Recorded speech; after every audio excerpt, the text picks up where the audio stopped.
Thank you for that introduction. Hello, everybody. So just a quick overview of my presentation. I'm going to go over our community goals and then move on to the existing buildings compliance options within the Green Buildings Ordinance, and then focus on the energy program. Ultimately, I also have a few updates about Denver's climate and sustainability work, but that'll be at the very end and pretty quick. So just to put some context around this, I do want to acknowledge the fact that both COVID is happening and we're talking a lot about equity and equality.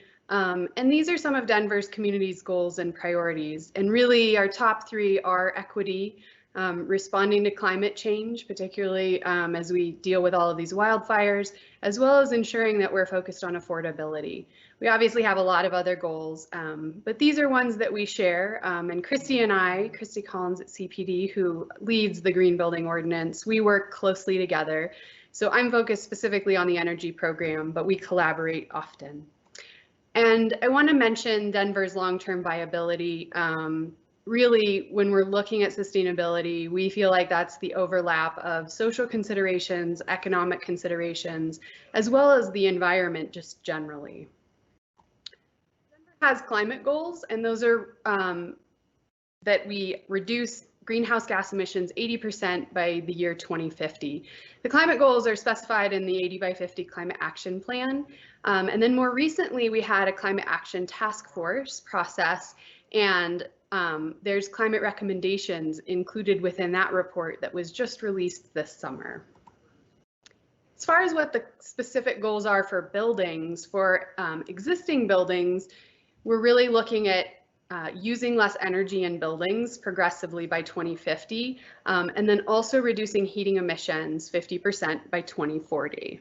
We also have new net zero energy new construction. I just wanted to mention that, even though today's focus is really on existing buildings. For some additional context, homes and buildings account for 63% of Denver's greenhouse gas emissions, which is why a lot of our focus of reducing emissions is specifically for buildings. Transportation is the second largest sector, and so obviously there's a lot of work in that area as well. We of course want to make sure that we have an equity lens, an affordability lens for all of our work, and that as we're putting together programs and policies, we're thinking about those pieces as well. For some additional context, I put this: Denver's building sector is primarily multifamily right now as far as square footage goes. Office follows behind that, and then municipal K-12, and you can see some others as well. So moving on to the Green Buildings Ordinance, I think most of you are probably aware, but on November 7th of 2017, there was a citizen-led initiative that passed that was the Green Roof Initiative. As far as implementation goes, there was about a year of stakeholder process to really get to the Green Building Ordinance, with the idea that broad stakeholders, including the original proponents, were involved, and that it resulted in more flexibility and honored the vote. And there are a number of increased benefits from the Green Buildings Ordinance. The primary focus of this was originally the urban heat island effect and reducing that, but increasing green spaces and really looking at water and stormwater management, as well as reducing greenhouse gas emissions, are benefits as well.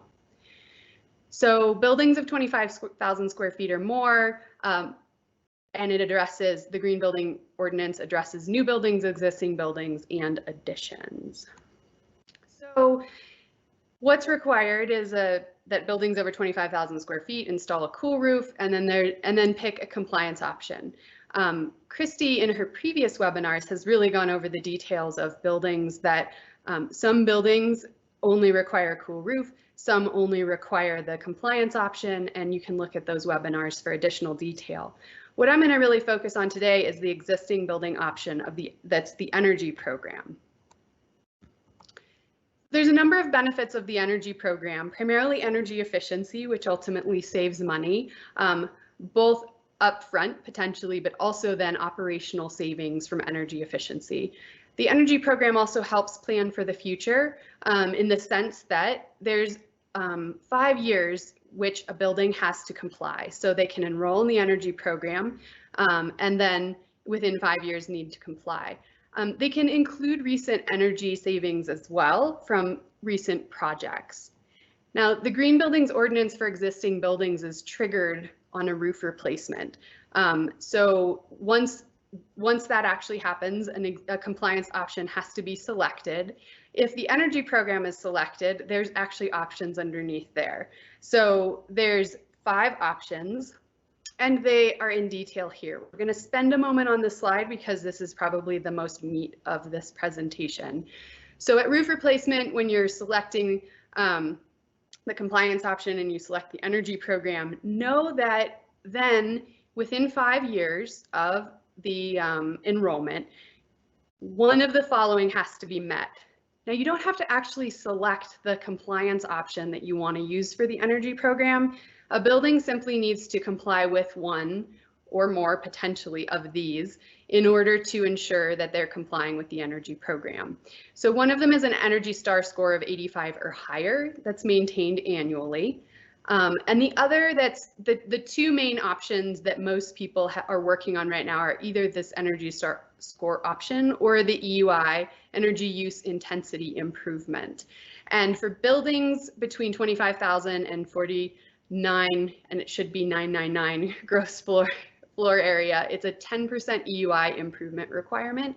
And then for buildings that are 50,000 square feet or larger, it's 15% over a baseline year.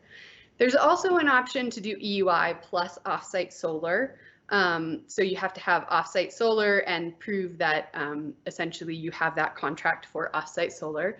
There's one for then having on-site or off-site solar. So those are both options, as well as then a green building certification. Annual reporting is required. We were trying to make this as easy as possible. So the energy program actually works in conjunction with the benchmark ordinance, which you may also know as Energize Denver. And each year, the annual benchmarking report is also used for the energy program as the reporting tool for that particular building. The report is then sent to the city via Energy Star Portfolio Manager, which people that benchmark buildings should be familiar with already. And then, as I mentioned before, the building only has to meet one of the energy program options each year.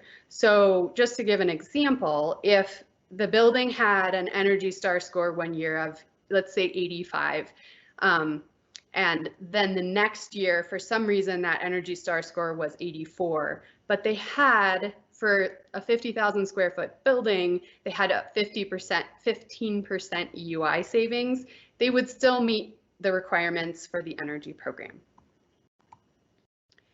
So the EUI is a little bit special because you have to specify a baseline year for the percent EUI savings.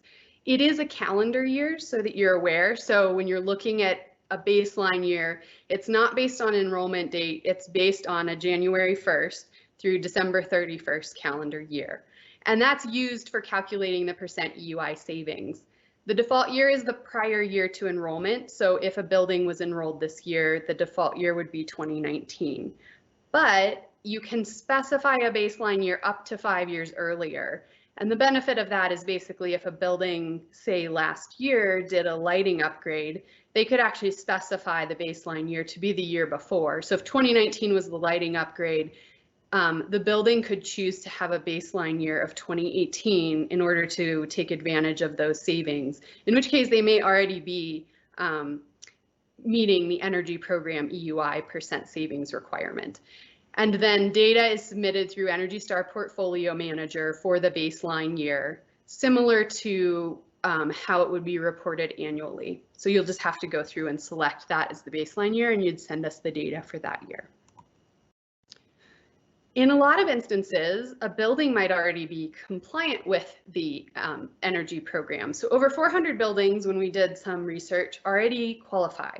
We looked at the Energize Denver benchmarking data in order to determine this. And so a number of buildings already have an Energy Star score of 85 or higher, and a number of buildings already have the EUI percent savings based on the benchmarking data. And you can actually look this up. This is publicly available. So if you go to energizedenver.org, that's our benchmark map, and it shows As you can see, I'm showing the web building here in this screenshot. The Energy Star score is 94, so it already complies with the energy program. And on that website, you can see both EUI and the Energy Star score, so you can kind of look at whether one or more paths are already working for you. Enrollment also has some interesting nuances. So existing buildings are triggered off roof replacement. So at that time, you can enroll with the energy program. There's also an option to early enroll. So you could actually enroll a building early. A building owner or manager can enroll a building early. And basically what that would do is lock in your energy efficiency savings. So it would basically allow you to specify your baseline from the last 5 years and kind of insulate you from having to then do a compliance option when you actually need to replace the roof. So the idea of this, particularly we've been reaching out to those 400 plus buildings where they already comply. It would make sense to go ahead and enroll, because at that point then all that would be needed at time of roof replacement is just installing the cool roof per that requirement. So here's the link to where you could enroll now. And just so you're aware, enrollment for the energy program is valid for 20 years or through one roof replacement, whichever is longer, and then that would actually start over once that happens. So a little bit more on some the value to owners and people inside. It does lower energy costs and helps plan for the future. It helps allow a 5-year allowance for capital improvement costs, and including that as part of the consideration. There's also benefits that have been documented from energy efficiency, including increased tenant retention, enhanced productivity by people in offices, although I know that's not our world right now.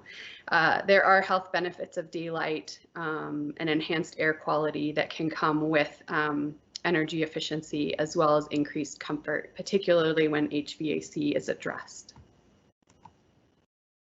I just wanted to mention another option as well for financing is using CPACE. So this is more information on how to basically finance retrofits through CPACE. So it is long-term financing and it's a special purpose assessment. So I'm going to move on from what the energy program is to actually our annual report. I did want to spend a little bit of time talking about 2019 and just showing you what's not only in the report, but kind of what happened. So in 2019, we released this report this year. I just wanted to mention we do have a couple flow charts that really do help kind of figure out what you how you would comply and whether you are exempt and would need to, or partially exempt, and then kind of which compliance options are available for existing buildings. I would note that we actually have the same flow chart for new buildings as well in the report, and it is available on the website. As far as existing buildings, 2019, which basically we were including, we have data from May through December of 2019. 33 existing buildings issued permit under the GBO. And there were 13 of those in gray that required only a cool roof. But of the 20 buildings that required a compliance option selection, 14 of them selected the energy program. So as of right now, it's a pretty popular option. I think both being able to select the baseline year to include recent projects, but also the 5 years to plan out the improvements are really both selling points, and the flexibility has been appreciated.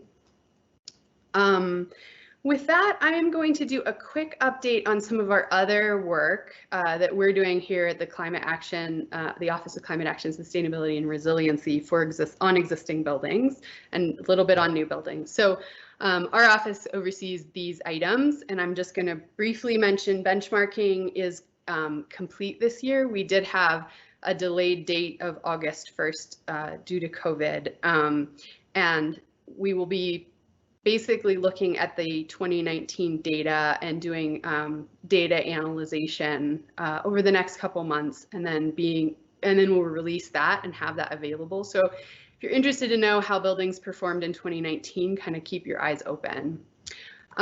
We also have awards and outreach. So the Energize Denver Awards for existing buildings is actually open. Nominations are open right now.